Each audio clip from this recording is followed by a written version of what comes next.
თამარს გითხოთ თვითონ რატომ ვერ დაინახა იმედის ნიუსრუმში საკუთარი თავი რა იყო რედლაინი დღეს აი წითელ ხაზებზე ვსაუბრობ და ბოლო წერტილი ჩვენ კიდევ ერთხელ ავუხსნათ მაყურებელს რომ ხოლმე ეს ყველაფერი რაღაცა თანდათანობით ხდება რაღაც კომპრომისებზე მიდიხარ იმიტომ რომ მგონია რომ გამოსწორდება რაღაცა შეგიძლია შიგნიდან შეცვალო და ბოლოს რაღაცა წითელი ხაზი აი ჩნდება რომელსაც უკვე ხვდები რომ ვეღარ გადააბიჭებ და რა იყო ეს შენთვის პირველ რიგში გამარჯობა და წარმატებები მინდა გისურვოთ ხალხთან ერთად ყოფნაში ბოლო დროს სულ ამბობ ამას, რომ ჩემი დაკვირვებით რეჟიმს ახლა ყველაზე მეტად ეშინია სიტყვის, როცა ჩვენ საუბრობთ და სანამ ჩვენ გვაქვს შესაძლებლობა, რომ ყველგან ვისაუბროთ და ყველგან რაღაც ვამხილოთ, ყველაფერი უნდა გამოვიყენოთ ამისთვის და მათ შორის ამიტომაც წავედი სრულად ენთუზიაზმზე YouTube-ზე.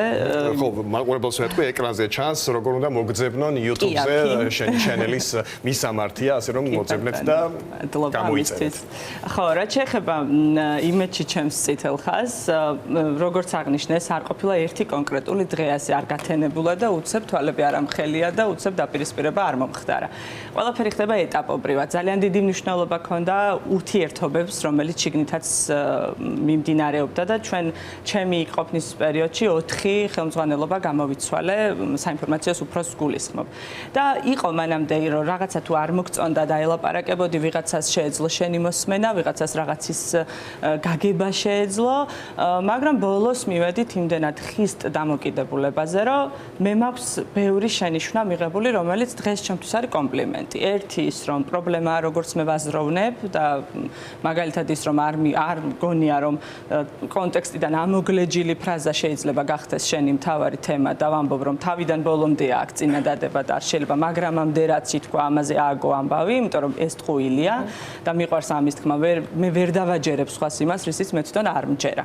ეს იყო პირველი ჩემთვის კომპლიმენტი, რომელიც მივიღე, რომ პრობლემაა როგორც ვაზროვნებ. მერე იყო ის, რომ ძალიან ფრთხილად ვწერდი თურმე, იმიტომ რომ ვცდილობდი ბალანსის დაცვას და ვცდილობდი, რომ რაღაც არ ყოფილიყავი ხისტი, მე არ მიყვარს ზოგადად. უფრო რადიკალი უნდა ყოფილიყავი, უფრო რადიკალი უნდა ყოფილიყავი. ოღონდ ეს რადიკალი, ასე უნდა მეწოდებინა, რაც ჩემთვის არსებობს საპარლამენტო ოპოზიცია, რაღაც ასე შემიძლია დავაკომპლექტო, ან სახელები დაუძახო ბოლო არა.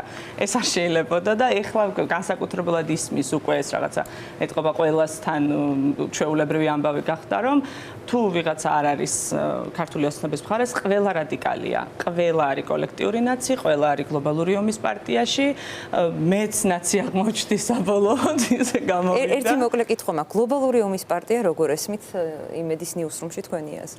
ჩემსი ყოფნაშიც ისევე ხუმრობდით ამაზე, როგორც გარეთ ხუმრობთ. ანუ ესე არ იყო რომ ნიუსრუმი რაღაცა ყველა ერთაზრზე ვიყავით და შიგნით იყო რომ ჩვენთან გვეცინებოდა ამ ყველაფერზე, მაგრამ მე არ მახსენდება, შეიძლება ვიღაცამ რამე ამაფაროს ახალზე, მე არ მახსენდება რომ ეს ფრაზა მე თვითონ სადმე გამომეყენებინოს და შენიშვნები სამწუხარო ზუსტად ეს არის, რუბა ელიაშვილიც საუბრობდა ამაზე, რომ ამ ადამიანებს არ სჯერათ, რასაც აკეთებენ და ეს არის ტრაგედია, რომ სჯეროდეთ რაღაცნაირად. მე არ ვარ დარწმუნებული, რომ ეგრეა, იმიტომ რომ რაღაც ნაწილი, მაინც ვიცი რომ უჭერს მხარს ხელისუფლებას, გონია რომ აი რაც გაცხადებული პოლიტიკა აქვს, რომ ეს ხელისუფლება რომ არა, რომ ებრძვის უარესი იქნება ქვეყნისთვის და ამიტომ იცავენ. ოღონდ ჩემთვის ეს არ არის პროფესიაში ყოფნა, ხელისუფლების დაცვა. სწორიც რომ იყოს ქვეყნისთვის, ეს არის პროფესიაში ყოფნა.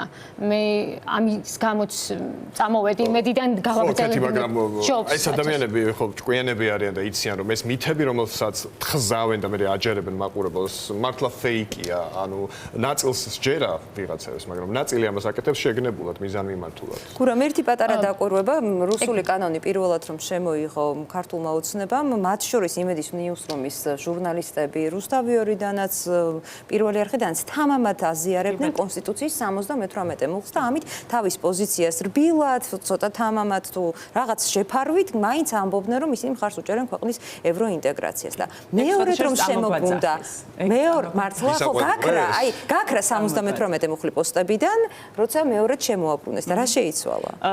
არ ვიცი, ჩვენ მქონდა მოკლედ იმედში რამდენიმე ადამიანს იმის ცდელობა, რომ რაც ხდებოდა ნიუსრუმში და უკვე რო გვეუბნებოდნენ რომ ნაჯახით წერე და არ გინდა ეს რაღაცა ქალიშვილური ტექსტები, მე ვიყიდი რაღაც ასეთ უცნაურ შენიშვნებს. ქალიშვილური ტექსტები, ესე.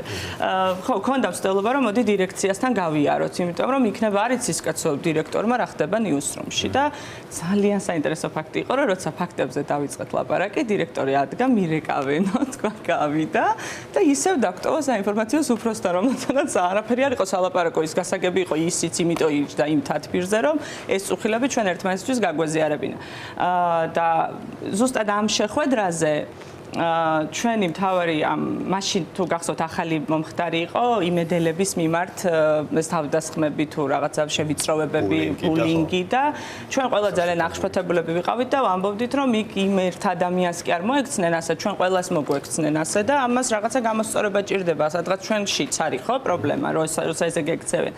და მაშინ მახსოვს ესე წამოგვაწახეს, რომ თქვენ აქ ზოგ-ზოგი ერთებიო შარშანო პოსტებს რო წერდითო, რომ საქართველოს ევროკავშირიაო, ჩვენო მაშინ ჩვენ გვესხმოდნენ ქუჩაში თავსო, მაგრამ მაშინ თქვენ არ აშუქებდით ამ მოვლენებსო, სხვა შორის პირველად როცა შემოვიდა ეს კანონ პროექტი, არსებობდნენ ნიუსრუმში ადამიანები და მეც გავდიოდი მათ შორის, რომლებიც აი არ აკარებდნენ ამ თემას და რაღაცა ეს თითქოს ჩვენთვის ერთგვარ კომფორტს ქმნიდა, რომ ჩვენ იმდენად არ ვერეოდით ამაში და იმდენად ჩვენგან და მოკიდებლად ხდებოდა, რომ არსებობდნენ ადამიანები, რომლებიც იმას გააკეთებდნენ, რასაც დაავალებდნენ და მაგრამ ბოლოს რაღაც კონკრეტული დაგავალეს. კონკრეტული დავალება იყო ის, რომ მაგ ყველაფერს წინ ბევრი კონფლიქტი ახლდა, ბევრი რაღაც წინააღმდეგობები ახლდა, რაზეც მე ძალიან ღიად ვამბობდი, რომ რაღაცები არ მომწონდა და მიუღებელი იყო, განსაკუთრებულად მაშინ, როცა პიროვნულად გადავიდნენ ადამიანების გაშავებაზე, იმიტომ რომ აი ვიღაცამ თეადარჩიამ რომ კანონი ვერ გაიგო და ტანით იგრძნო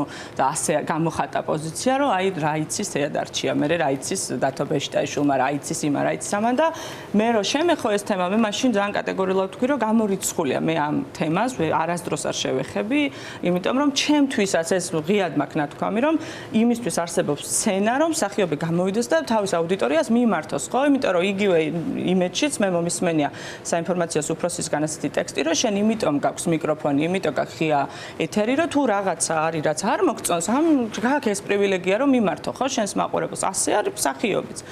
ეს იყო ერთი, რაზეც სავარაუდოდ ეს ჩემს გარშემო უკვე დაიწყო ეს დაძაბულობა და საბოლოოდ მივედით იქამდე, რომ ერთ ღამესაც 100-ზე მეტი ახალგაზრდა ხელკეტებით შეიარაღებული თავს დაესხა ნაციონალური მოძრაობის ოფისს და დაარბია.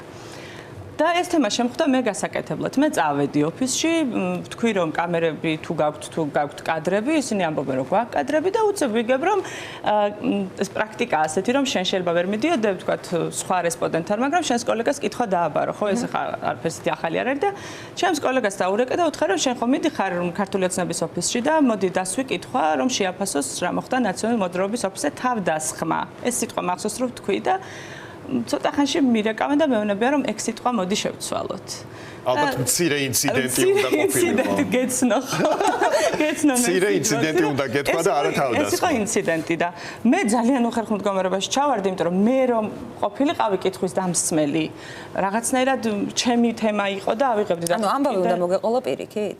ამბავი უნდა მომეყოლა ასე, რომ ეხლა ძალიან ვუტრირებ, მაგრამ 100 ადამიანი ღამის 2 საათზე უბრალოდ იმყოფებოდა ნაციონალური მოძრაობის ოფისთან, გამოვარდა დაცვა, ცემა ერთ-ერთი ახალგაზრდა და ესენი წავიდნენ და გაბრაზებულები ეს სიტყვა იხმარა ჩემს საინფორმაციო უფროსმა, რომ აბაროტი, ნათიო სონღულაშვილი, ვინც დღესაც არის უფროსი, რომ აბაროტის აღება არ გაგიგიაო და ეს აი აბაროტი აუგეს რა პრობლემა. ამის გამო ახლა რაღაცა რეპორტაჟი რატო უნდა ვაკეთო? დალეწეს იქაურობა და მე ჩემთვის რაც იყო წითელი ხაზი და აი მართლა ყველანაირ პარტიულ ამბავს ცდებოდა იყო რომ ხალხნო ამით ჩვენ წავახალისებთ ძალადობას, იმიტომ რომ ჩვენ ამით ვეუბნებით ადამიანებს რომ როცა რაღაც არ მოგწონს წადი და დალეწე და თან მაგალითად რომ მოვიყვანე რომ არა მაშინ მითხრეს რომ ეგო შენ ხარო არაპროფესიონალიო და შენ ვერ დაწერო ისე ტექსტო რომ ძალადობა არ წაახალისო თორე სხვაო ამასო დაწერდაო და მე რომ მაგალითად მოვიყვანე რომ წინა დღეს გასულ სიუჟეტში იყო ესეთი ტექსტი რომ იყო ნაციონალური მოძრაობის ოფისზე წარწერილი რაღაცა ბილდ სიტყვაობა და ჟურნალისტის ტექსტი რომ ასეთი პასუხი გასცეს გულანთებულმა ახალგაზრდებმა ნაციონალურ მოძრაობას თუ რაღაცა ნაცებს არ იტყოდნენ რაღაცა ისეთ რადიკალებს და მეგონი ბოლოს შენც ნაცი დაკარგოს. მე ნაცი აღმოჩნდი კი, იმიტომ რომ ნაცებს იცავო. ან მე კი ვამბობდი რომ მოდი ნაცი ხარ ახლა ძალადობა და თავდასხმაო ამბობ მცირე ინციდენტზე.